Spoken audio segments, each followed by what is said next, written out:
गुप्त नवरात्रि की पौराणिक कथा।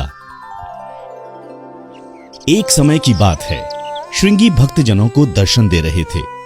अचानक भीड़ से एक स्त्री निकलकर आई और करबद्ध होकर ऋषि श्रृंगी से बोली कि मेरे पति दुर्व्यसनों से सदा घिरे रहते हैं, जिस कारण मैं कोई पूजा पाठ नहीं कर पाती, धर्म और भक्ति से जुड़े पवित्र कार्यों का संपादन भी नहीं कर पाती, यहां तक कि ऋषियों को उनके हिस्से का अन्न भी समर्पित नहीं कर पाती।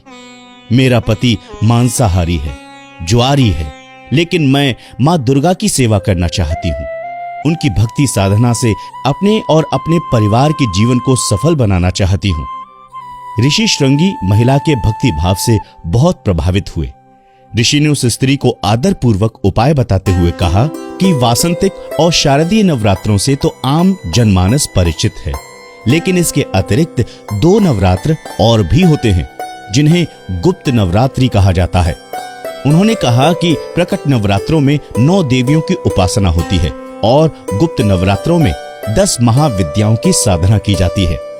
इन नवरात्रों की प्रमुख देवी स्वरूप का नाम सर्वैश्वकारिणी देवी है। यदि इन गुप्त नवरात्रि में कोई भी भक्त माता दुर्गा की पूजा साधना करता है तो मां उसके जीवन को सफल कर देती हैं। ऋषि श्रृंगी ने आगे कहा कि लोभी, कामी, व्यसनी, मांसाहारी अथवा पूजा पाठ ना कर सकने वाला भी यदि गुप्त नवरात्रों में माता की पूजा करता है तो उसे जीवन में कुछ और करने की आवश्यकता ही नहीं रहती। उस स्त्री ने ऋषि श्रृंगी के वचनों पर पूर्ण श्रद्धा करते हुए गुप्त नवरात्रि की पूजा की। मां उस पर प्रसन्न हुई और उस स्त्री के जीवन में परिवर्तन आने लगा। उसके घर में सुख शांति आ गई। पति जो गलत रास्ते पर था, सही मार्ग पर आ गया।